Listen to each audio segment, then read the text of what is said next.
31, c'est parfait. Bonsoir à tous. Je suis ravie de vous retrouver ici.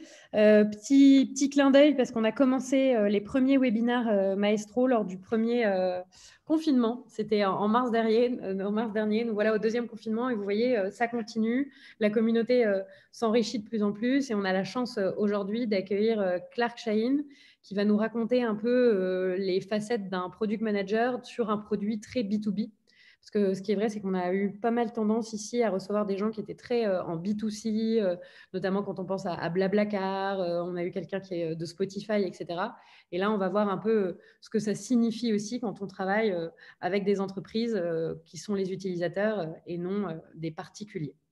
Avant ça, je vais vous présenter un peu aussi pourquoi on fait ces webinaires, qu'est-ce que c'est Maestro, si ça peut en intéresser certains. Je vais faire ça pendant 2-3 minutes et après, vous inquiétez pas.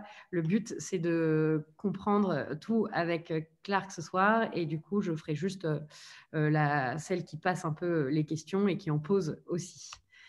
Surtout, vous n'hésitez pas, petite règle à savoir pendant toute cette heure qu'on va passer tous ensemble, vous posez vos questions au fur et à mesure. Moi, je n'hésiterai pas à couper Clark, et même si vous en avez pour moi, d'en converser, vous le voyez en bas de votre écran. Et donc, vous nous posez toutes les questions que vous voulez. Le but, c'est d'y répondre et que ce soit le plus interactif possible. Donc, n'attendez pas la fin, on peut vraiment le faire pendant. Et je suis sûre, Clark, que ça ne te dérangera pas. Aucun problème. Un petit mot sur Maestro. Maestro, c'est un bootcamp. Pourquoi un bootcamp? Parce que pour devenir product manager, pour se reconvertir, pour progresser sur ce métier, ça demande en fait du temps. C'est très complet quand on travaille en tant que product manager. On travaille sur tout le cycle produit, de la conception à la delivery, la discovery. Et donc, il faut le temps pour faire ça. Et donc, c'est 7 semaines qui vont permettre de se préparer pour décrocher un job de PM. C'est 7 semaines qui vont permettre de travailler sur beaucoup de cas concrets venus directement de l'écosystème tech, avec évidemment le besoin de travailler sur des produits, de trouver des problèmes et de se mettre dans la peau d'un PM. Et c'est 7 semaines aussi qui vont permettre de construire un petit side product qui vous permettra en fait de générer des premiers users et de mettre les mains dans le cambouis sur votre propre produit pour voir à chaque fois tous les étapes du produit, qu'est-ce que c'est. On a à la fin de ces 7 semaines un démo day où vous pitchez devant un public, devant surtout un jury de product managers qui viennent écouter un peu quelles ont été vos étapes et quelles ont été vos réflexions, quelles ont été toutes les problématiques auxquelles vous avez fait face sur justement votre produit que vous aurez développé à la fin. Moi, ce qui m'intéressait de voir avec vous aujourd'hui, c'est de un peu vous dévoiler nos partis pris chez Maestro. On a 3 partis pris très importants. La première, c'est qu'on a des intervenants très différents à chaque fois. Pourquoi? Parce qu'on considère que le product management, il y a autant quasiment de product management qu'il peut y avoir un peu d'entreprise, de manière de faire et de manière de penser. Après, quand vous regardez derrière, les rituels, les outils, les méthodologies sont souvent les mêmes. Et c'est ça qui est important, en fait, c'est de développer votre culture générale produit. Et plus elle va être large, plus vous aurez une culture large, plus vous serez à même de faire des choix en tant que product manager qui seront adéquats le jour où vous aurez un job. C'est pour ça que tous les jours, vous allez avoir un intervenant qui sera product manager, chief product officer, head of product, user researcher, un product designer, qui viennent directement de toutes les boîtes tech qui nous entourent. Donc, je pourrais vous les citer, elles sont très, très nombreuses. Et l'idée, c'est que c'est eux directement qui interviennent, qui donnent les cours sur une des parties du cours du moment. Donc, ça peut être la recherche utilisateur, ça peut être la discovery, l'entretien, le guide utilisateur, ça peut être aussi le delivery, comment on fait un backlog, comment on parle avec des CTO, etc. Et c'est eux vraiment qui construisent ce cours-là. C'est eux derrière qui arrivent aussi avec des cas, des études de cas réels. Ils apportent des cas concrets en fonction de leur situation et ils vous demandent de les résoudre dans la journée avant, évidemment, une restitution avec chacun pour que vous ayez à la fin de la journée mis les mains dans le cambouis, agi comme un product manager et vu la correction de quelle était la bonne manière de faire pour ce sujet-là. Et enfin, notre dernier parti pris, c'est de dire que c'est pas mal aussi de travailler sur un produit qui est le vôtre, un peu pour avoir un side product qui vous permettra de mettre les mains dans le cambouis, cette fois-ci sur un projet from scratch, mais qui permet de voir aussi d'autres facettes de ce que vous pourrez être amené à faire en tant que product manager quand vous devez développer des prototypes et développer des nouveaux produits. Avec quoi vous ressortez à la fin de Maestro? Je pense que c'est important de le comprendre. Vous ressortez évidemment avec un portfolio produit. Vous aurez vraiment vu énormément de cas pratiques, énormément de choses. Et en fait, l'idée, c'est de vous donner toutes les armes pour que derrière, quand vous postulez en tant que product manager, les boîtes vous veulent absolument. Et pour ça, évidemment, le fil rouge de notre bootcamp, ça va être de vous préparer aux entretiens, de préparer votre profil, de préparer les bons mots, comment ça se passe, un entretien, pourquoi, quelles sont les qualités qu'on va rechercher, quelles sont les qualités que vous devez continuer à développer en fonction de votre profil. Vous aurez forcément déjà une des phases du product manager, lesquelles doivent être améliorées, lesquelles vous pouvez progresser. C'est pour ça qu'il y a tout un focus qui est aussi donné aux soft skills.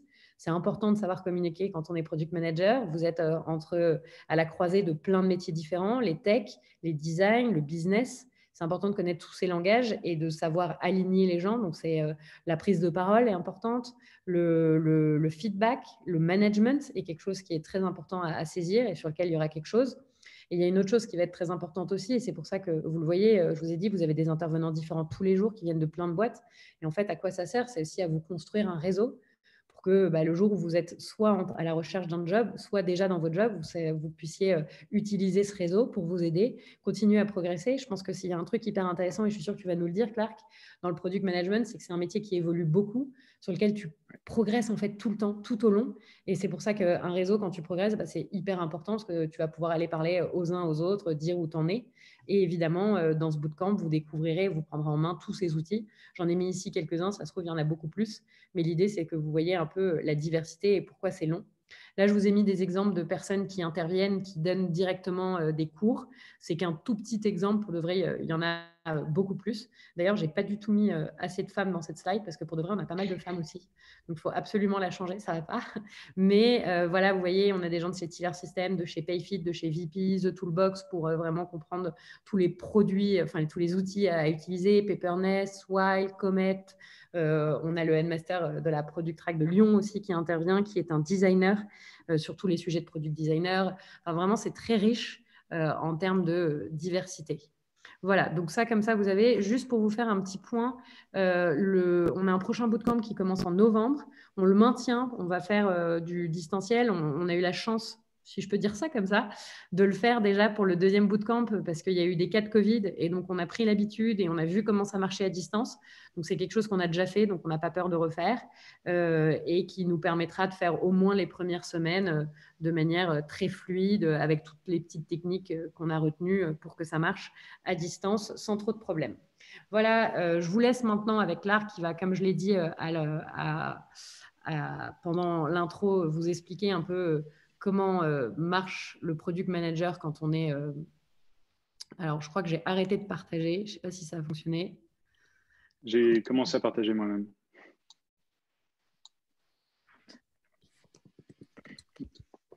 Tu vois mon écran? Du coup, Clark, je ne t'ai pas présenté exprès. L'idée, c'est de te...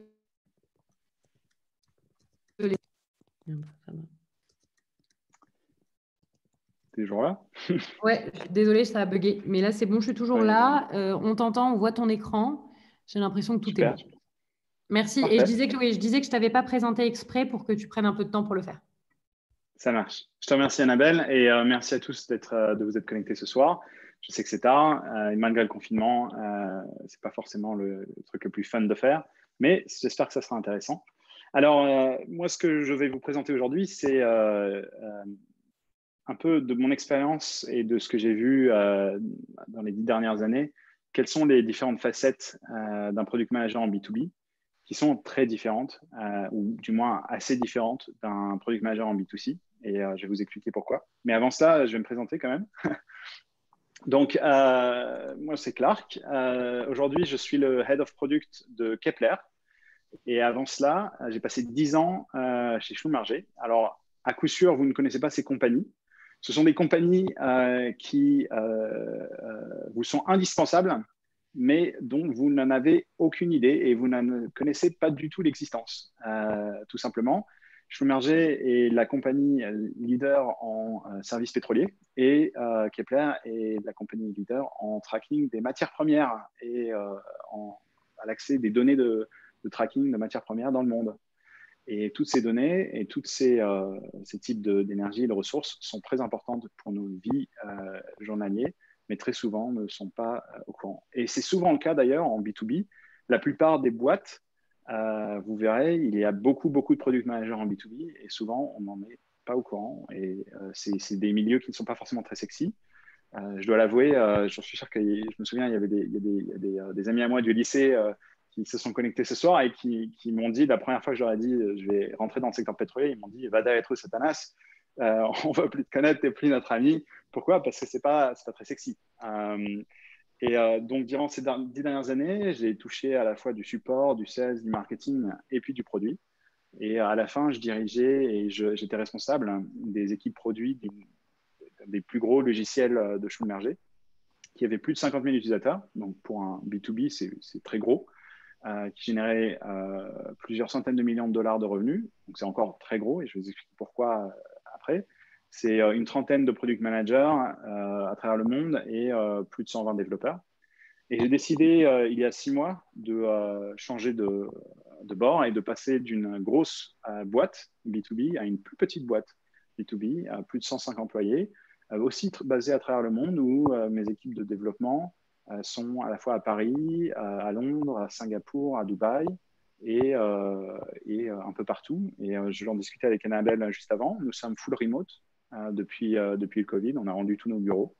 Et chez Kepler, je suis responsable des équipes produits, design et product marketing. Donc, j'ai vraiment fait presque 11 ans dans le B2B. J'ai eu la chance de voyager à travers le monde, de voir comment d'autres compagnies aussi développaient des logiciels en B2B et dans d'autres pays.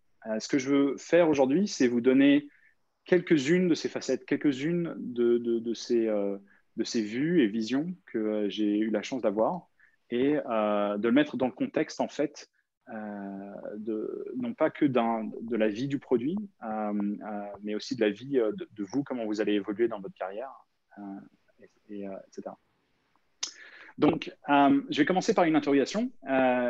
Très souvent, on me demande, mais attends, vous avez, il y a beaucoup de gens qui font du product management en B2B. Eh bien, hier soir, j'ai fait mon geek. Je suis allé sur LinkedIn et sur LinkedIn, le search est booléen. Donc, il suffit que vous cherchiez des mots-clés et vous regardiez en people. Et bien, vous trouverez beaucoup de gens qui font product manager en B2B. Et en voilà quelques exemples. Dans le secteur aéronautique, dans le monde, il y a, du moins sur LinkedIn, des gens, il y a plus de 90 000 personnes qui se sont taguées comme product manager ou qui ont été product manager dans le passé. En oil and energy, c'est le secteur où j'ai évolué pendant 10 ans, il y en a plus de 200 000. Il y en a dans les compagnies de services, mais il y a aussi dans les compagnies pétrolières, dans les compagnies énergétiques. En marketing and advertising, il y en a plus de 650 000. Alors, quand on passe au niveau supérieur, au niveau banque et finance, et là, il y en a plus de 800 000 dans le monde. Et en France, il y en a au total, pour chacune de ces catégories, entre 4 000 et 12 000. Et souvent, ce sont des product managers et des équipes produits dont on n'entend jamais parler, pour plusieurs raisons. Parfois, c'est parce que ce sont des environnements très niches, des secteurs très niches, ou ce sont des secteurs très secrets. Par exemple, aérospatial, énergie et pétrole et banque, ce sont des secteurs qui sont très fermés. On ne veut pas divulguer trop, on ne veut pas trop en dire. Il y a une ribambelle de patents, de brevets sur les technologies qui sont utilisées, etc. Et c'est pas toujours c'est pas très populaire, disons. C'est pas le plus sexy. Mais ça n'en reste pas une des industries ou environnements qui est le plus excitant d'un point de vue technologique, mais aussi d'un point de vue développement. Parce que, quoi qu'on dise, souvent, ce sont les compagnies B2B qui financent les compagnies B2C, mais aussi qui créent les technologies dont les compagnies B2C finissent par adopter et utiliser. Et encore plus important, beaucoup de ces compagnies, surtout les grosses compagnies, celles qu'on appelle communément en anglais the big corporations, sont celles qui finissent par acheter les plus petites boîtes ou grandir leur écosystème comme ça. Et j'ai mis un petit stat en bas ici pour dire, en gros, quand vous cherchez juste product manager dans LinkedIn, toute industrie confondue, vous en avez plus de 14 millions et 340 000 en France. Et donc, c'est un très, très gros réseau.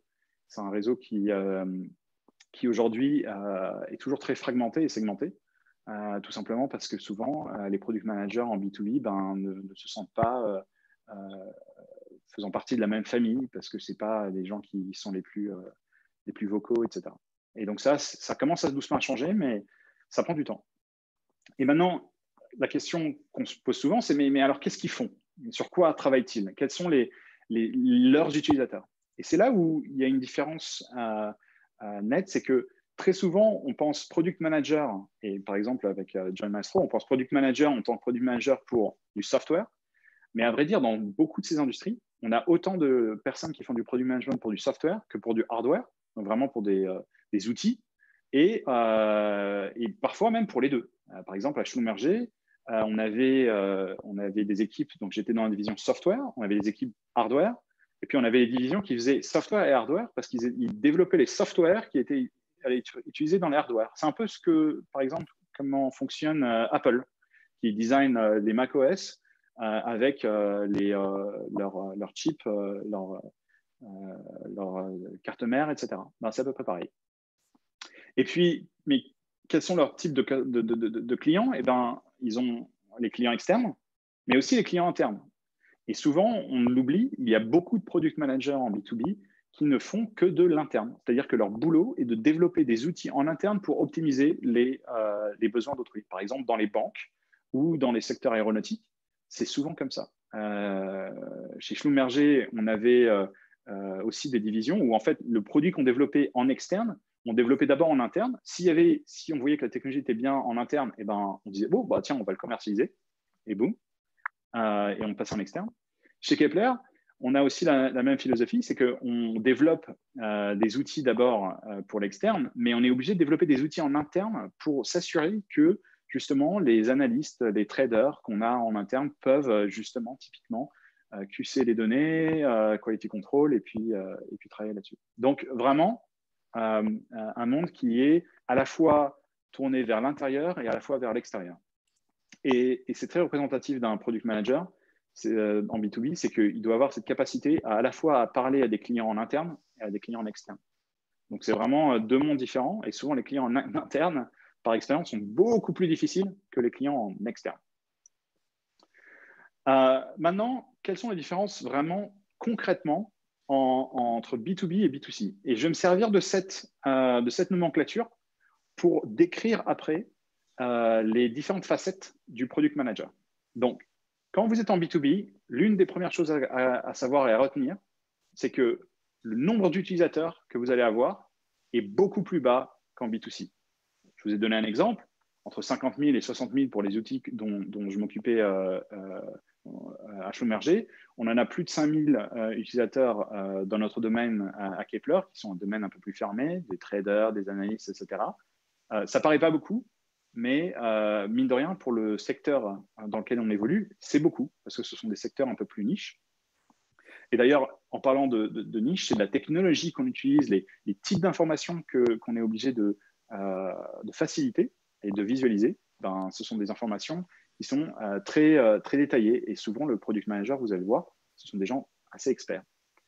Après, il y a aussi le fait que typiquement, en B2B, eh ben, quand on regarde le produit, c'est pas très wow. C'est pas le genre de produit, vous le regardez et vous dites, ah oui, ça c'est un software ou un logiciel dont je veux absolument utiliser, je vais l'adorer, c'est extraordinaire. Souvent, c'est l'inverse, c'est je le déteste, mais je suis tellement obligé de l'utiliser que ben, je l'utilise. Mais ce n'est pas forcément mon premier choix. Et c'est là la différence, c'est que les fonctionnalités en B2B sont plus importantes que le look and feel ou l'expérience générale. Maintenant, ce sont des tendances qui changent. Okay. Oui, j'avais une question là. Je t'interromps 2 secondes parce que effectivement, on peut se dire que c'est secondaire, mais finalement, le but, c'est quand même que les gens l'utilisent, et même en B2B. Du coup, est-ce que ça reste pas une problématique qui est justement importante, et un product manager B2B, est-ce qu'on n'attend pas de lui justement d'apporter ça? Alors oui, et ça dépend encore plus et tu vas le voir juste à la fin de la présentation, quand ça dépend de l'âge du produit aussi, c'est-à-dire du moment dans son life cycle, où est-ce qu'il en est. S'il a 2-3 ans, eh ben, c'est là où le design va kick in, ou un peu plus tard dans son développement. Il y a des périodes où le design sera plus important que la fonctionnalité elle-même, et c'est là où justement le type de product manager va devoir changer. Et c'est là où, quand tu faisais la remarque de un product manager, ça évolue à travers le temps. Eh bien oui, ça évolue à travers le temps et ça évolue avec le produit qu'il manage. Et il y a aussi un contre-coup de la mode en ce moment, c'est qu'on parle beaucoup de user-centric design, user-centric développement.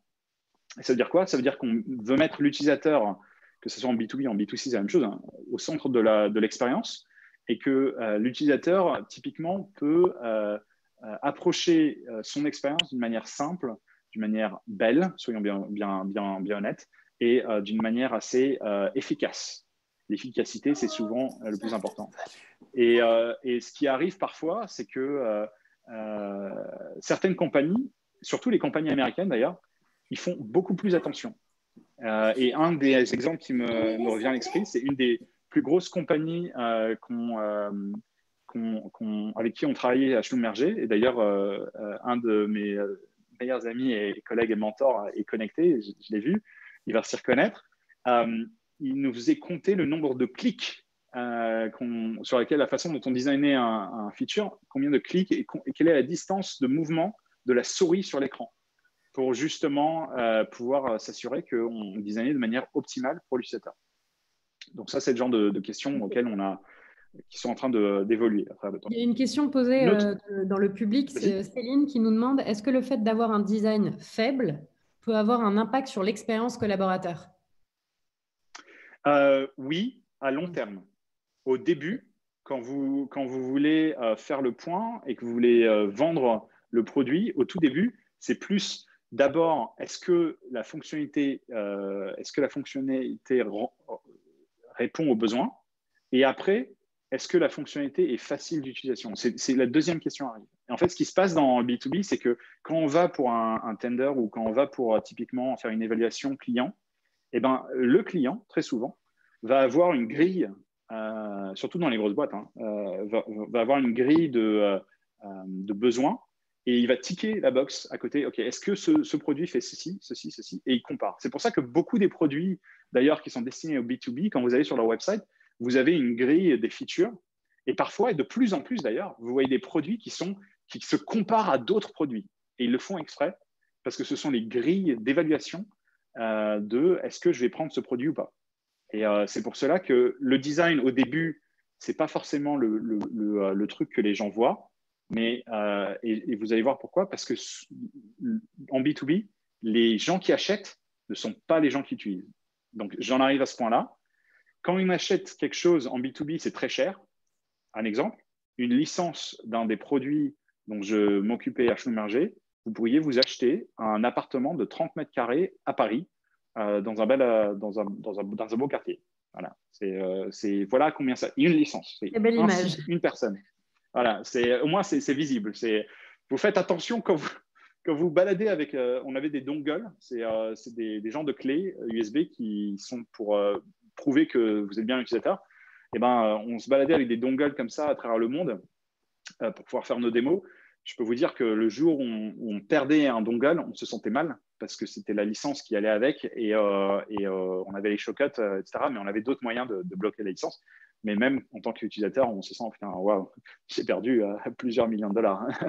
Donc, c'est quelque chose qui est très, très sensitif là-dessus. Une autre chose aussi, c'est le sales cycle et le feedback loop, la feedback loop. C'est très, très lent.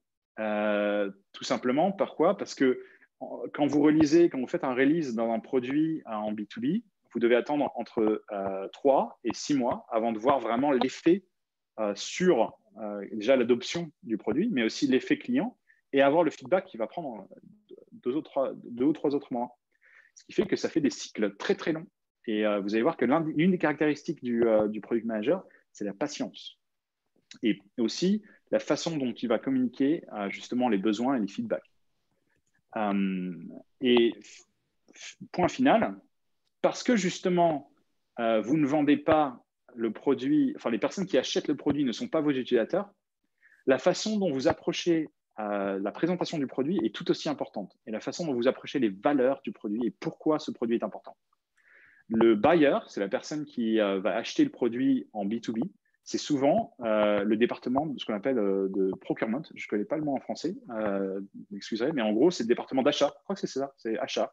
C'est achat et IT. C'est les achats. C'est tout ce qui... Ouais, c'est ça. C'est les achats, c'est IT. C'est les gars qui gèrent les licences, les produits de manière générale, etc. Et ce n'est pas un utilisateur qui vient avec sa carte bleue.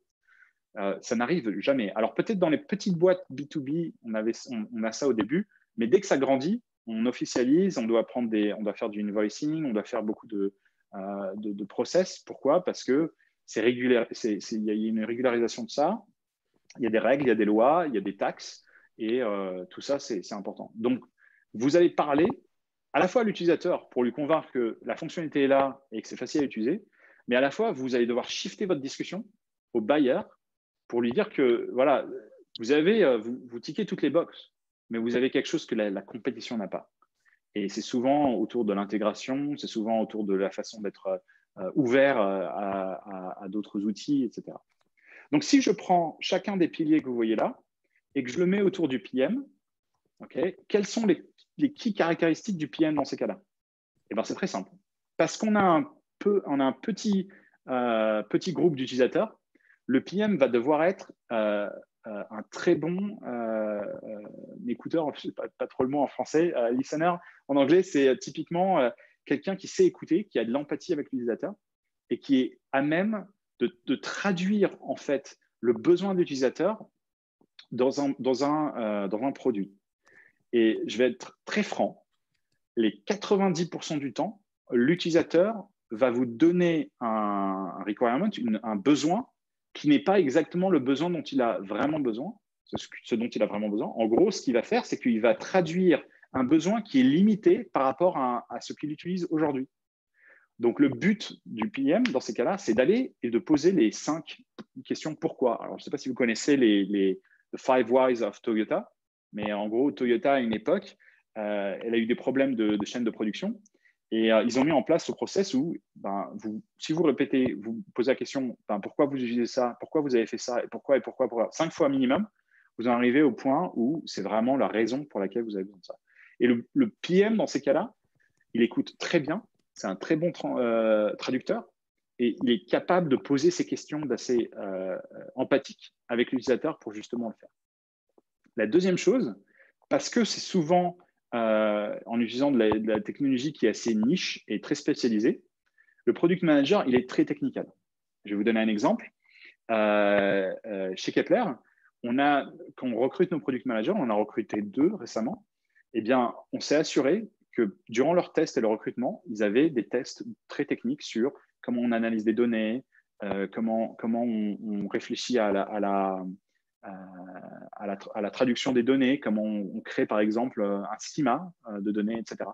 Donc, pourquoi? Parce que si vous n'êtes pas capable de traduire les besoins de l'utilisateur dans des technologies, eh ben, vous n'êtes pas capable de construire un produit qui va avoir une valeur pour les utilisateurs à la fin de la journée. Donc, c'est souvent quelqu'un qui a un appétit qui est un peu geek, qui a un appétit pour la technologie et qui est capable justement de l'apprendre.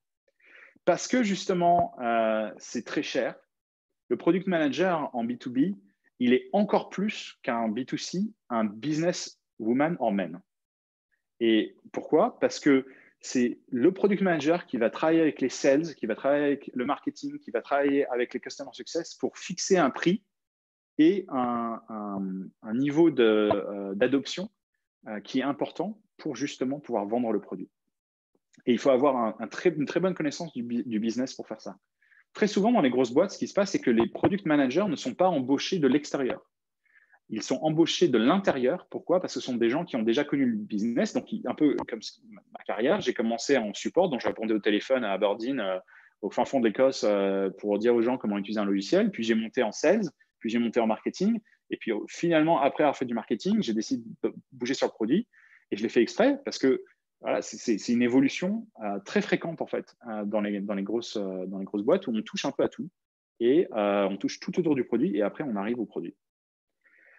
Après, comme je l'ai dit, le sales cycle et le feedback loop est très lent. Et très souvent, il faut être très patient, mais aussi très diplomatique. Et c'est là où il y a le côté qui est un peu… les gens, souvent, quand j'écris ça, ils me disent, mais j'aime pas la politique, etc. Et the resident politician, ça veut dire quoi? Ça veut dire que c'est quelqu'un qui est extrêmement diplomatique et qui sait dire non. Le plus gros boulot d'un product manager de manière générale, et beaucoup de gens vous le diront, c'est savoir dire non. Et en B2B, c'est très difficile de dire non. Pourquoi? Parce que les gens et les clients qui vous parlent dépensent des milliers, des centaines de milliers de dollars ou d'euros ou des millions d'euros sur vos produits. Alors voilà, je vais vous mettre en contexte. Il y a 2 semaines, j'ai eu des réunions avec des clients qui typiquement me disaient, Clark, je ne vois pas pourquoi on continuera à payer notre $1 million par an si vous ne nous délivrez pas ceci et si on ne peut pas accéder aux données de la façon dont on le veut. Dans ces cas-là, il y a beaucoup de choses à faire. Soit vous pouvez délivrer à ce moment-là, vous dites oui monsieur, on va délivrer, etc. Soit vous savez intrinsèquement que vous ne pourrez pas le délivrer, et dans ces cas-là, il faut trouver d'autres méthodes de négociation et de discussion. Et ce n'est plus une discussion technique à ce niveau-là. C'est une discussion business, mais c'est une discussion aussi qui est basée sur des faits. Et il faut être très factuel et très transparent vis-à-vis du client. Pourquoi? Parce que si vous ne l'êtes pas, le client, déjà, il va le voir, il va détester et vous allez perdre sa confiance. Et du jour où vous perdez sa confiance, c'est fini. Le client, il ne reviendra pas au moins pour un autre cycle, c'est-à-dire 2 ou 3 ans. Donc, c'est ça aussi qui est très compliqué. Donc, il faut être très, très fin. Et je peux vous dire par expérience, la première fois que quand j'ai été nommé Head of Product il y a 4 ans, à peu près, un peu moins de 4 ans, la première fois, je suis allé dans une grosse réunion et typiquement, je me suis pointé et je leur ai dit, ils voulaient quelque chose et je leur ai dit non, non, non. Et j'ai continué comme ça. La sales, la personne qui fait des ventes, m'a pris à part et fait Clark, tu peux changer un peu ton discours parce que tu es en train de les aliéner et pour être franc, ils ne sont pas contents, quoi. Donc, on est rentré dans la salle et là, j'ai changé mon discours. Je leur ai posé la question pourquoi. Et pourquoi vous avez besoin de ça et pourquoi et pourquoi.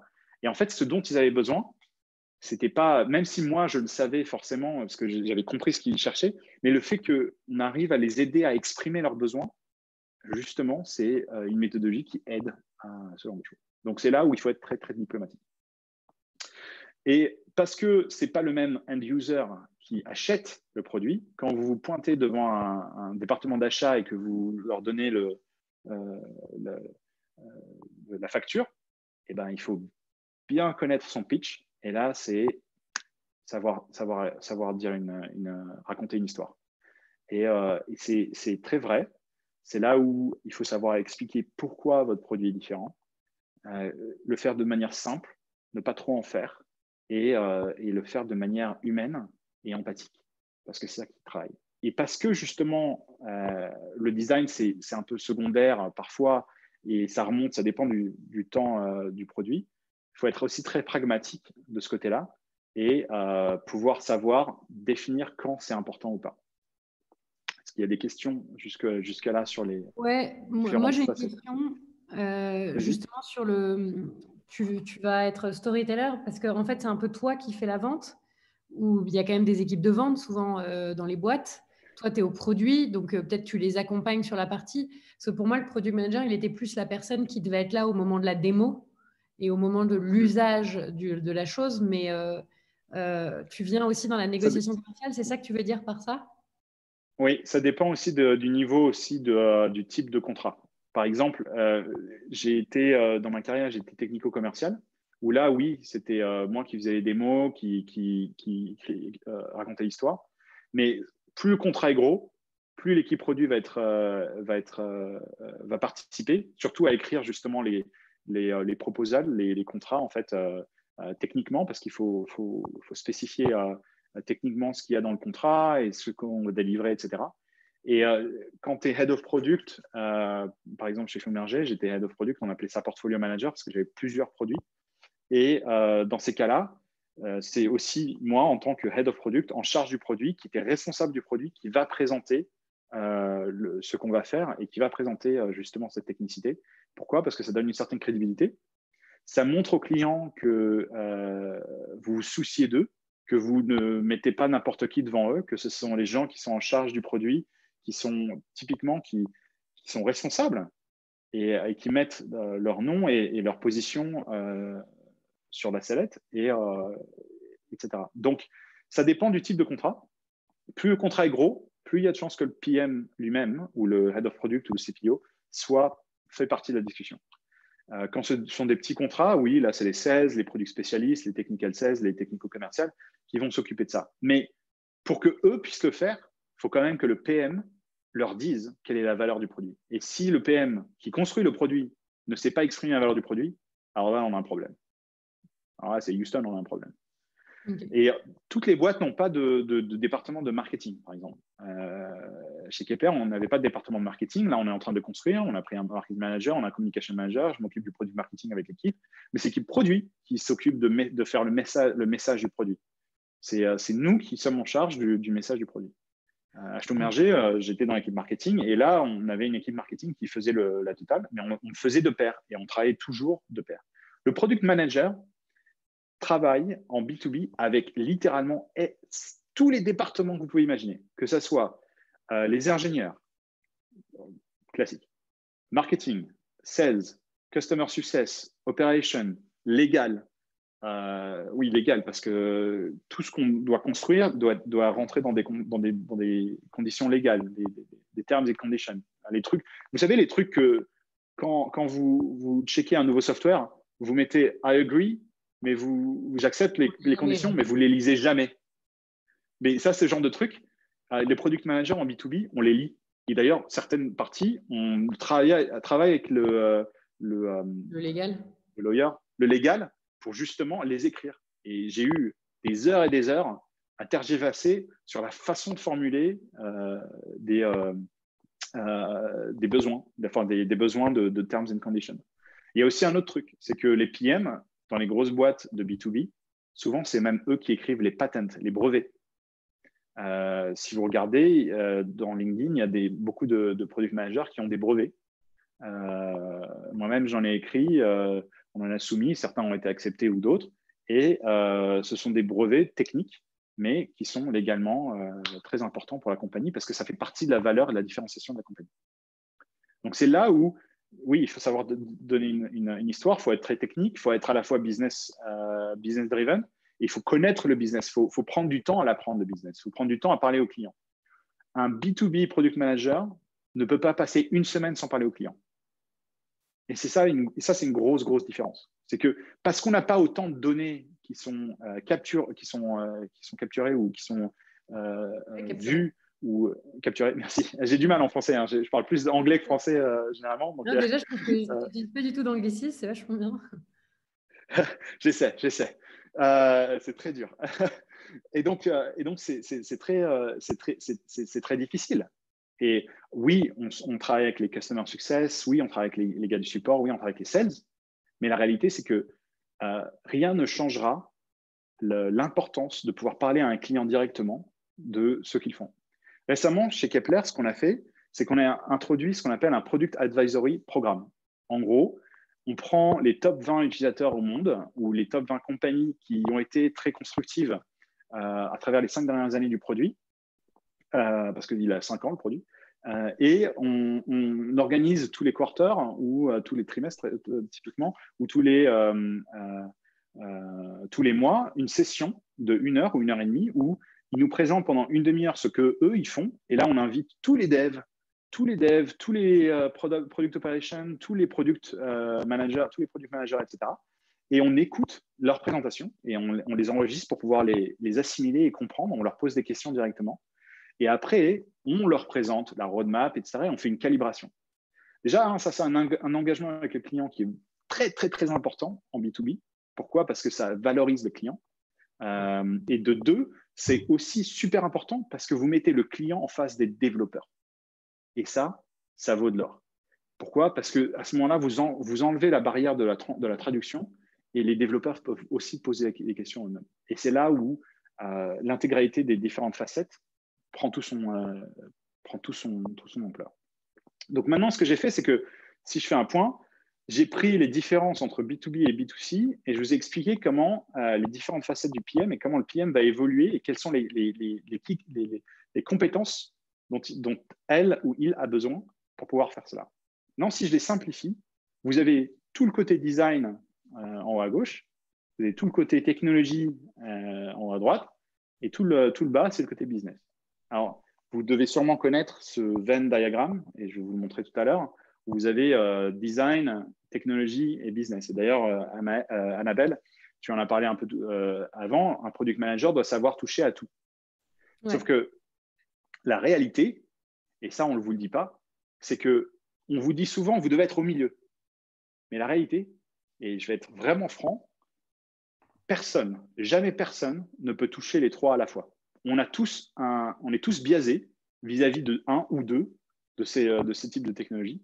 Et la réalité, c'est que le goal du product manager, et surtout quand il travaille en équipe, c'est de ne pas essayer d'être au milieu, c'est être en équilibre et de construire une équipe autour de lui qui puisse justement contrebalancer ce bias, ce biais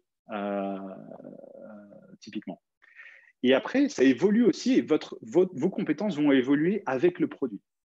Et c'est ça que je vais montrer dans la prochaine étape, c'est comment, justement, si on prend ces trois piliers de design, technologie et business, comment ces facettes vont évoluer, quelles sont les facettes dont vous avez besoin selon l'âge de votre produit et la maturité de votre produit. Et souvent, on n'en parle pas. Moi, j'ai une autre question aussi. Quelle est, selon aussi mon expérience, parce que tout ce que tu dis là de technologie, business, design, toutes ces qualités-là, j'ai l'impression que c'est des qualités que tu peux faire et acquérir qu'une fois que tu as quand même travaillé longtemps.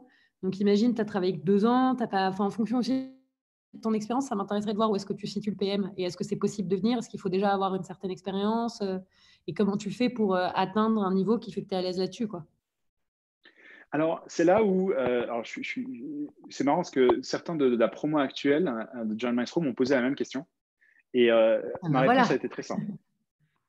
Ma réponse a été très simple pour eux. Je leur ai dit, la réalité, c'est que vous devez commencer quelque part et vous devez vous assurer que vous êtes très clair dès le début avec qui que ce soit qui vous embauche sur quelles sont vos forces et où est-ce que vous voulez aller dans ces eaux-là. Est-ce que vous êtes plus quelqu'un de technique ou plus quelqu'un de design ou quelqu'un de plus business et plus de technique? Par exemple, moi, je me situe entre le design et le business.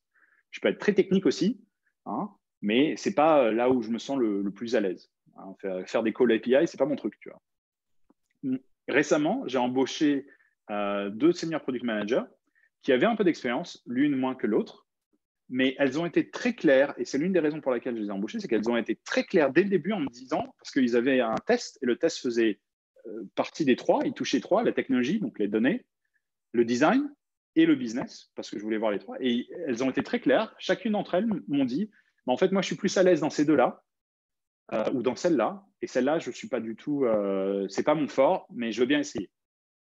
Et c'est là où, même si vous êtes junior, même si vous n'avez pas d'expérience, en disant et en étant clair que vous avez un appétit plus pour le design ou pour le business ou pour la technologie, c'est là où vous allez vous démarquer. Pourquoi? Parce que comme je l'ai dit, le product manager ou un head of product ou un CPO ou un VP product ne va pas embaucher quelqu'un qui est au milieu. Et vous allez le voir à travers l'âge du produit, on ne cherche pas quelqu'un qui est au milieu. On cherche des gens qui sont capables de bouger entre ces piliers et à la fois de s'adapter ou de construire une équipe qui typiquement, où il y a typiquement quelqu'un qui est plus technologie, quelqu'un qui est plus design, etc. Par exemple, il y a une personne de mon équipe aujourd'hui dans le call, il s'appelle Gaspard, il doit sûrement sourire maintenant. Gaspard, lui, il est technologie, il est plus technologie, proche du business. Il connaît très bien le business, mais il est plus technologie. Par contre, il est moins design. Mais il est ouvert et il veut apprendre le design. Donc maintenant, on est en train de shifter doucement les compétences de Gaspard pour qu'il se rapproche un peu plus de design, tout en restant très technologique, parce que c'est là où il est confortable. Et ça dépend des profils. Et donc, il faut commencer quelque part, mais il faut être très clair quelles sont vos capacités et quel est votre appétit. Make sense? Pardon, hyper intéressant. Moi, j'ai tendance à dire que de toute façon, tu es toujours plus à l'aise à embaucher des gens pour leurs défauts que pour leurs qualités, enfin leurs défauts, leurs points faibles, leurs points forts, parce qu'au moins tu sais où est-ce que, tu vois, tu sais où est-ce que les personnes veulent progresser, où est-ce qu'elles vont. Et là, pour moi, c'est un peu ça ce que tu es Ouais, en train de dire aussi, c'est que quand quelqu'un est très clair sur là où il a son point fort, ça veut dire qu'il est aussi clair sur là où il est son point faible. Et toi, au moins, tu le sais et t'embauches en connaissance de cause et c'est parce que ça te dérange pas, quoi. exactement. Mais aussi parce qu'on voit un potentiel. Exactement. Personnellement, quand j'embauche quelqu'un, j'embauche la personne euh, pour investir dans cette personne. D'ailleurs, le process d'embauche chez Kepler, on l'a refait complètement et on passe autant de temps avec on sélectionne vraiment de manière très stricte les candidats et après on passe 15 heures avec eux. Mais on passe du temps, on a des calls avec eux, même informels, etc. Pourquoi? Parce que c'est important. Autant ils passent du temps avec nous, autant c'est un investissement pour eux, c'est un investissement pour nous. Et donc Mm. c'est comme ça dont on approche le. Alors maintenant, je vais vous prendre avec l'histoire du produit. Et c'est là où, personnellement, j'ai été extrêmement chanceux dans ma carrière, et je dois le dire, et je remercie Schlumberger pour ça. C'est une super boîte, ça m'a énormément appris, et les gens ont été extraordinaires. J'ai eu la chance de voir des produits à différentes périodes de leur vie. C'est-à-dire, ils avaient différents âges. Des produits qui n'étaient même pas encore nés, qu'on était en train de faire naître, c'est-à-dire de l'ideation pure, hein, du prototype au premier MVP, jusqu'à mettre à la retraite un produit qui avait 35 ans. Et je vais vous donner un peu, dans ces cas-là, quelles sont les compétences et quelles sont les facettes du product manager qui vont être les plus importants dans ces périodes de la vie. Et j'ai touché à d'autres produits et j'ai eu beaucoup parlé et beaucoup échangé avec des gens aussi de ce milieu-là qui ont eu différents types de produits. Et donc, j'ai essayé de créer ce graphe qui représente un peu typiquement l'épaisseur du graphe que vous voyez ici. C'est typiquement combien vous en avez besoin et combien vous allez l'utiliser.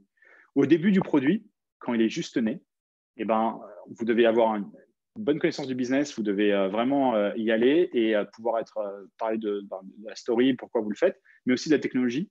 Et parce que le design n'est pas le plus important au tout début, hein, mais vraiment plus la fonctionnalité, eh ben, vous allez pousser sur la technologie et le business. Mais à partir de 2-3 ans, c'est là où justement, quand vous avez un peu d'adoption, que vous allez commencer à repenser le design, et c'est là où vous allez faire un peu plus de design et focus un peu plus de design. Vous arrivez presque proche des 5 ans. Et c'est un cycle très, très répandu. Après cela, donc là, vous êtes le PDG, vous êtes le CEO. Après cela, ce qui se passe, c'est qu'on a un spike de design. Par contre, après 5 ans, ce qui se passe très souvent, c'est que vous vous rendez compte que vous avez un beau produit, vous avez de la dette technique, donc il faut régler ça. Et en plus de ça, il faut s'ouvrir au monde extérieur et à l'écosystème d'autres produits et même à la compétition ou à des partenaires. Très souvent, on ne développe pas des produits en B2B qui sont standalone, qui sont tout seuls. On va le développer avec des partenaires. On va travailler avec des partenaires pour justement s'assurer qu'on a un bon plan, etc. Et c'est dans ces cas-là où on est un peu moins design dans ces cas-là, on est business as usual, mais on va bosser beaucoup sur la technique. Pourquoi? Parce qu'on a pris des shortcuts, on a pris des raccourcis et typiquement, on va faire ça. On arrive, donc là, c'est la période où le product manager est un product manager qui est plus technique, mais qui est un intégrateur. Après cela, arrive, après 10 ans, vous allez commencer à avoir beaucoup, beaucoup de fonctionnalités dans le produit et très souvent, vous voyez cette image avec plein de product managers et puis une télécommande de télé avec 3000 boutons. Ben, c'est ce qui nous est arrivé quand j'étais chez Schlumberger. Arrivé en 2014, j'étais dans l'équipe marketing à l'époque, et ben, on a fait un revamp complètement de l'expérience. Et c'est là où on a fait un énorme travail sur la UX. Et c'est là où on est un peu le Da Vinci. On doit tout redesigner, on doit tout repenser. Et il faut repenser à comment on réduit le nombre de fonctionnalités, comment on les optimise, etc. Et c'est là où vraiment le côté design prend tout son augure. Pourquoi? Parce que ça commence à être tellement gros, tellement grand, c'est utilisé par tellement de gens, il y a tellement de revenus qui est accroché à cela que si on ne change pas, eh ben on a un problème. Après cela, quand vous passez à la barre des 15 ans et que vous arrivez à 20 ans, alors là, c'est un autre problème. Votre architecture devient vieille, votre produit, c'est de plus en plus difficile. Les gens vous demandent de rajouter plus et plus d'options. La réalité, c'est que c'est quasi impossible. Je vais vous donner un exemple. Le produit phare dont je m'occupais et dont j'étais responsable avec l'équipe des 30 product managers, il avait exactement 16 millions de lignes de code et 3200 boutons. Alors, imaginez 3200 boutons. Déjà, le training manuel, le manuel de training, ce n'était plus un seul manuel, c'était 2 semaines de cours pour pouvoir utiliser le logiciel. Donc, c'est un peu taré, c'est un peu fou, mais c'est là où il faut prendre des décisions, et il faut prendre des décisions très diplomatiques avec le client et commencer à shifter le client de la solution que vous avez actuelle à une nouvelle solution. Et il faut que vous, en parallèle, vous ayez, que vous recommenciez en fait ce cycle-là, que vous reveniez en arrière et que vous recommenciez le cycle zéro, mais sur un produit en parallèle. C'est pour ça que le design est peu. La technologie, vous devez réfléchir à comment vous allez prendre l'investissement du client avec vous, etc. Et c'est très compliqué. Et il faut beaucoup de diplomatie et beaucoup de finesse dans la façon d'approcher le problème parce que vous allez dire non à plus de 80%, 90% des demandes du client. Et à la fin du cycle, parce que là, en fait, ce que vous faites, c'est que vous allez tuer votre propre produit. Pourquoi? Parce que c'est nécessaire. Après 20 ans, pour un produit, c'est équivalent à 90 ans, 100 ans pour un être humain. Bon, je ne dis pas il faut euthanasier le produit, mais il faut le faire de manière smart, de façon à ce que les technologies que vous avez investies durant ces 20 ans, vous puissiez les réutiliser autre part, et la science que vous avez utilisée, vous pourrez l'utiliser autre part. Et à la fin de la vie du produit, là, c'est là où vous êtes the one-man army. Typiquement, vous n'avez pas besoin, vous connaissez très bien le business, et c'est vraiment du business, de la façon de faire la transition avec d'un coin à un autre du produit, et d'un client tel qu'il est aujourd'hui à quelque chose de nouveau, etc. Et c'est là où mettre à la retraite un produit, ça prend du temps. Surtout pour justement bouger les clients sur le produit d'un autre. Chez Schlumberger, ça nous a pris 15 ans pour bouger totalement tous les utilisateurs d'un produit à un autre. Et après, ça nous a pris 2 ans pour officialiser la mise à la retraite du produit, qui avait 35 ans à l'époque. Ça s'appelait Geoframe. Et donc, ça prend beaucoup de temps en B2B. Pourquoi? Parce que les gens investissent des centaines et des centaines de milliers d'euros. Je ne vous parle même pas des systèmes de business, par exemple SAP, Salesforce, etc., que vous devez connaître. Là, c'est du bespoke. Donc, à chaque fois, dès que vous avez un peu des développements qui ont été faits spécifiquement, alors là, c'est un cauchemar. C'est un cauchemar pour les équipes produits. Et c'est là où il faut avoir une bonne connaissance du business. Donc, à travers, si je combine tout ça, ça vous fait un peu la courbe Siri qui a voulu parler, mais c'est la courbe de vie du produit et du product manager et des compétences dont on a besoin du product manager en B2B à travers la vie du produit. Mais si je reprends justement ce Venn diagramme que tout le monde connaît, design, tech et biz, et quand le produit commence à 0 ans, souvent vous êtes plutôt dans ce coin-là où vous avez business tech. Puis à 5 ans, vous bougez plutôt en design parce que vous êtes obligé de faire plus user-friendly, pour vous revenez en tech, et ainsi de suite, tout au long du produit. Et je reviens sur ce que tu as dit, Annabelle, au tout début, en disant les compétences d'un product manager, les capacités et ce qu'on demande au product manager évoluent à travers le temps. Il n'évolue pas non plus à travers le temps de votre carrière, il évolue selon le produit que vous allez gérer et l'âge du produit que vous allez gérer et la maturité du produit et combien d'utilisateurs vous allez avoir. Et en B2B, c'est extrêmement vrai. Donc, pour finir, je vous ai parlé typiquement de tous les différents types de facettes du product manager en B2B, c'est-à-dire quelqu'un qui écoute, quelqu'un d'empathique, quelqu'un de très technique, quelqu'un de très business, quelqu'un de diplomatique, quelqu'un qui sait dire des histoires et sait expliquer pour que justement répondre au fait qu'il ne vend pas aux utilisateurs de fin, et quelqu'un de très pragmatique d'un point de vue design.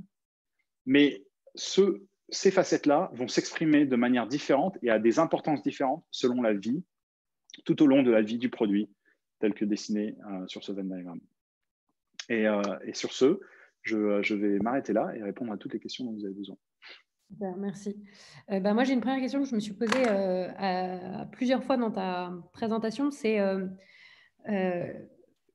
jusqu'alors, effectivement, technologie, business design, tu peux se dire sur le B2B, tu as donné les spécificités, mais c'est des choses aussi dont on a besoin sur le B2C. Est-ce que, de la même manière que sur tous les exemples moi, que j'ai déjà vus en B2C, quels sont les outils que tu vas utiliser pour aider à coordonner les différentes équipes? Est-ce que vous avez des rituels? Tu sais, on parle beaucoup de, soit on est organisé, soit Scrum, Kanban, il y a du Lean. Est-ce que ça, tu le maintiens? Tu as exactement ce même genre de choses? Vous faites des roadmaps? Vos roadmaps, dans ces cas-là, vous les actualisez? Comme c'est du B2B, je suppose que c'est des cycles beaucoup plus longs. Moi, j'ai déjà vu des Oui, roadmaps produits qui étaient actualisés tous les trimestres. Je suppose que toi, ça doit être ça, ce genre c'est pareil. d'indications. J'aimerais bien que tu nous les donnes. Alors, très bonne question. Alors, pour les outils, on utilise les mêmes outils de manière générale que les B2C. Hein. On a utilisé du Jira, du Clubhouse maintenant, des Kanban, des Trello. Enfin, vous avez toute la ribambelle. Le but, c'est pas tant l'outil qui est important, c'est plus ce que vous en faites. Et en l'occurrence, quel est le goal, la mission que vous vous donnez à développer. Par exemple, chez Kepler, en arrivant, depuis que je suis arrivé, on a instauré une gouvernance produit où typiquement, on travaille par saison. Et la saison, c'est typiquement un trimestre. Et de 3 mois avec des sprints de 3 semaines. On a aligné toutes les équipes de façon à ce que toutes les 3 semaines, on a un sprint review et planning cérémonie, une session. Ouais. D'ailleurs, c'est cette semaine chez nous. On en a 8 parce qu'on a 8 crews, on a 8 squads. On en a 8 et c'est divisé en 2 jours où tous les gens peuvent venir participer. Pourquoi? Parce que ce qui est vachement important chez nous, c'est de pouvoir comprendre les dépendances entre les équipes. Parce que souvent, ce ne sont pas des équipes qui sont feature-driven, mais qui sont mission-driven, qui sont business-driven. Donc, ce sont des missions verticales ou des produits complets. Donc, c'est là la différence. C'est que souvent, en B2B, ce n'est pas un feature genre un search ou une map, l'équipe, la taille de l'équipe. C'est plus un produit. Par exemple, chez Kepler, on a un produit qui s'appelle flux, les flux de matières premières. Chez Schlumberger, on avait un domaine, c'était la géologie, la géophysique. Le product manager gère le business entier de ce domaine-là spécifiquement. Et donc pour cela, il est obligé d'utiliser les méthodes agiles pour ça et les outils que tout le monde utilise là-dessus. Pareil, on utilise Adobe XD pour un peu le design, vous pouvez utiliser Figma, Miro, enfin, n'importe quel outil peut fonctionner. Le but, c'est de s'assurer que, dans les équipes, vous avez une clarité, que les dépendances entre les équipes sont très claires, que les roadmaps que vous avez définis très souvent, ce qui arrive très souvent en B2B, c'est que les vendeurs, les sales, les customer success, ça vont plus vendre la roadmap que le produit actuel. Donc, il faut faire très, très attention sur la roadmap et comment vous la passez au reste de l'organisation. Nous, on l'update tous les 3 semaines, entre 3 semaines et 3 mois. Pour les grosses missions, c'est tous les 3 mois et 6 mois. Donc, on fait une roadmap de 6 à 18 mois. Au-delà de 18 mois, pour être véridique, mon expérience a vu que c'était beaucoup de bollocks et c'est vraiment, voilà, mon doigt en l'air. Oui, on fera ça, on fera ça. Oui, c'est une aspiration, mais ce n'est pas tant une roadmap. J'ai eu des clients quand j'étais chez Schlumberger qui, quand j'ai pris le poste, le VP technologie à qui je reportais, typiquement, avait eu mon poste 5 ans avant, et les clients m'ont envoyé des slides du VP technologique leur promettant que dans 5 ans, ils auraient certaines features. Et moi, j'étais là, mais c'est plus valable ça. Enfin, mais oui, mais vous me l'avez promis, regardez. Voilà. Donc, les roadmaps, c'est plus long. Hein, mais en B2B, les clients ont très bonne mémoire. Et donc, souvent, surtout quand vous partagez des documents, ils vont les garder. Et il faut faire très, très attention aussi. Il faut faire très attention aussi comment vous exprimez la roadmap. Et souvent, ce que de nos jours, du moins dans les équipes à Kepler, on essaie de faire, c'est on leur donne un ETA, hein, c'est une target date, mais ce n'est pas quelque chose qu'on communique aux clients. On communique aux clients les grosses missions, les gros trucs qui vont arriver. Mais après, tous les petits features ou les enhancements, etc., on ne les communique pas que quand ils sortent. Et on essaie de grouper un peu les releases. Pourquoi? Parce que justement, les clients, ils ne sont pas capables d'assimiler tout ce qu'on peut réaliser très rapidement, que ce soit les backfixes, etc. Donc, il faut faire attention aussi de la façon dont l'utilisateur va consommer et digérer la technologie que vous mettez à sa disposition. Voilà un peu comment ça fonctionne. Justement, j'ai une autre question. Désolée, on va tout petit peu dépasser, hein, mais parce que je suppose que 19h30. Quand on dit que justement dans le B2C, en tout cas, les meilleurs produits sont ceux qui incluent leur utilisateur dans la construction. Comment au niveau B2B, tu dis, bah, on va faire quand même attention sur la roadmap parce qu'ils peuvent être très exigeants, c'est des gros budgets. Tu peux quand même les inclure dans la construction de ton produit, leur montrer les endroits où il faut progresser, ce genre de choses, et leur montrer que bah oui, c'est perfectible en fait. Eh bien, c'est parce qu'on organise des sessions en fait, de feedback. C'est plus des trucs qui sont faits en ligne. Enfin, vous pouvez faire du A/B testing, par exemple, etc., en B2B, mais franchement, ça ne marche pas. Ouais. Et il faut discuter avec le client. Pourquoi? Parce que les besoins sont tellement précis qu'il faut pouvoir discuter avec le client. Et c'est pour ça que, par exemple, j'ai donné l'exemple chez Kepler, on a mis en place le Product Advisory Programme où là, on a sélectionné les utilisateurs que l'on sait qui vont, pas, Ouais, qui c'est vont eux qui vous typiquement nous aident. donner c'est eux qui nous aident. Et donc, on va être très spécifique sur les besoins. On va leur donner accès à du bêta, à du alpha. Là, récemment, on a donné accès à du alpha sur des nouveaux SDK, sur des nouvelles façons de connecter au database, etc. Et on a ces produits. Quand j'étais chez Schlumberger, on avait aussi les bêta programmes. Donc, on avait des steering committees. Par exemple, mon ami Stan, qui est connecté, le sait très bien. Avec sa compagnie aujourd'hui où il est, on avait des steering committees. C'est-à-dire qu'on en avait pas, on en avait avec 2 autres compagnies. Et eux, c'était les plus gros clients. Et on avait tous les 6 mois, on avait des sessions face-to-face où les gens voyageaient. Nous, on voyageait nos product managers de Oslo, Europe, Abingdon, etc., en Angleterre, à Houston. Et une fois par an, eux, ils venaient en Norvège chez nos développeurs, passer la semaine et travailler avec les développeurs, travailler avec les product managers pour justement aider au produit. Et donc, on avait ces steering committees spécifiques avec des clients très privilégiés. Un, parce que ils payaient beaucoup. Deux, parce que technologiquement, ils étaient avancés. Donc, on choisit bien aussi nos clients et nos utilisateurs. Pourquoi? Parce que ce qui se passe très souvent, c'est que dans les grosses industries, les grosses compagnies vont être ceux qui vont leader et les petites compagnies vont suivre. Pourquoi? Parce que c'est selon grosses compagnies qui font les standards, en fait. Ouais, Et donc, il faut jouer un peu là-dessus. C'est pareil dans les banques, c'est pareil dans toutes les industries qui sont un peu lourdes et un peu avancées. Il y a 3 autres questions que je vais te poser. Je vais Oui. poser une après l'autre. Est-ce qu'il y a des méthodologies du B2C qui peuvent aider le B2B? Je suppose beaucoup, mais… Ben, pour être honnête, toutes les méthodologies qu'on utilise en Ouais. B2B, c'est les mêmes qu'en B2C.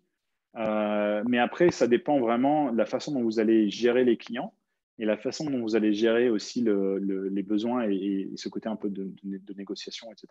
Mais toutes les méthodes, c'est les mêmes. La réalité, c'est qu'il faut savoir l'adapter au produit que vous avez, à la taille du produit et aux besoins de l'utilisateur.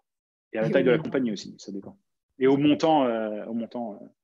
Est-ce que tu as des conseils pour des futurs product managers? Toi, des infos qui t'avaient manqué et que tu aurais aimé qu'on te donne? Alors, oui et non. La première chose, c'est que la chose qui, moi, m'a le plus surprise, la première fois que je suis arrivé en product, c'est que je disais, j'ai plein d'idées, je veux faire ça, je veux faire ça, je veux faire ça. Et au final, vous vous rendez compte que vous ne pouvez pas. Donc, il ne faut pas être frustré et il faut accepter que dans certains cas, il y a des choses sur lesquelles vous ne pouvez pas changer le monde. Pourquoi? Parce que c'est des raisons techniques, parce que c'est des raisons de business. Et il faut savoir prendre tout dans la photo, en fait, tout dans l'image pour pouvoir le faire. Et une des choses que j'ai mis longtemps à comprendre, mais avec le temps, c'est rentré, c'est que quoi que vous vouliez faire, vous n'aurez jamais assez de ressources. Dès que vous vous mettez dans l'idée que vous comprenez et que vous comprenez que vous n'avez jamais assez de ressources, c'est-à-dire de développeurs, etc., pour faire tout ce que vous voulez, à ce moment-là, la prioritisation commence et le travail de prioritisation et le travail de dire non à certaines choses commence vraiment. Et le dernier point que je donnerai comme conseil, et c'est valable en B2C ou en B2B, votre engineer manager, votre technical lead, quoi qu'on dise, c'est votre meilleur ami. Faites ce qu'il en faut pour que votre engineer manager ou la personne avec laquelle qui est votre counterpart en engineering vraiment comprenne ce que vous essayez de faire et vous travaillez de main dans la main. Parce que si vous ne le faites pas, vous n'avancerez pas, vous avancerez très lentement et difficilement, et ce sera très frustrant. Si vous le faites bien et que ça devient votre allié le plus puissant, parce que tous les deux, vous serez capable vraiment de bouger des montagnes. Et j'ai eu la chance d'avoir à la fois des exemples avec des engineer managers où je m'entendais vraiment pas, et là c'était galère parce qu'il fallait que je justifie toutes mes décisions, et à la fois des engineer managers où ça marchait tellement bien qu'on allait 10 fois plus vite et on donnait de la valeur aux clients qui était 10 fois plus grande. Ouais, c'est vrai que ça change tout. Désolée, j'avais plus de batterie sur mon ordi, mais c'est bon. Pas de problème. Que conseilles-tu pour passer de programme manager à product manager en B2B? C'est souvent le truc. Souvent, les programmes managers ou les project managers, ce sont des gens qui sont très organisés et qui sont capables vraiment d'organiser des équipes et des produits et vraiment de mettre les choses, en fait, de s'assurer que tout roule bien. Et un product manager, c'est à peu près pareil, sauf qu'il faut avoir le côté business. Donc, le seul conseil que je peux vous donner, c'est déjà, n'hésitez pas à demander, hein, parce que dans la vie, et surtout dans ce milieu-là, si vous ne demandez pas, vous n'avez pas.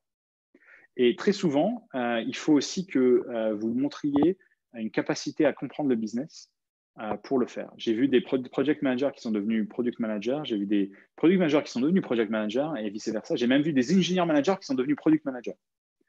Mais bizarrement, pas trop l'inverse, pas de product managers qui sont devenus engineer managers. Et pour cela, il faut pouvoir montrer que vous avez de l'appétit du business, que vous êtes capable de le comprendre et que vous êtes capable de parler aussi aux clients. Parler, la communication est critique. Si vous n'êtes pas capable d'exprimer de manière simple et éloquente un problème ou un sujet, vous allez avoir des difficultés avec les clients et donc des difficultés aussi avec vos équipes. Donc, demandez, poussez vos côtés business et montrez que vous êtes capable de penser business et de parler business et travailler votre communication. C'est tout. Trop bien. Eh ben, écoute, Clark, merci beaucoup. Excellente présentation, passionnante. Merci beaucoup, partage, depuis Caroline qui dit Merci. ça. Et ouais, effectivement, c'était génial. Merci beaucoup, Clark. Merci à tous. Vous n'hésitez pas si vous avez des questions.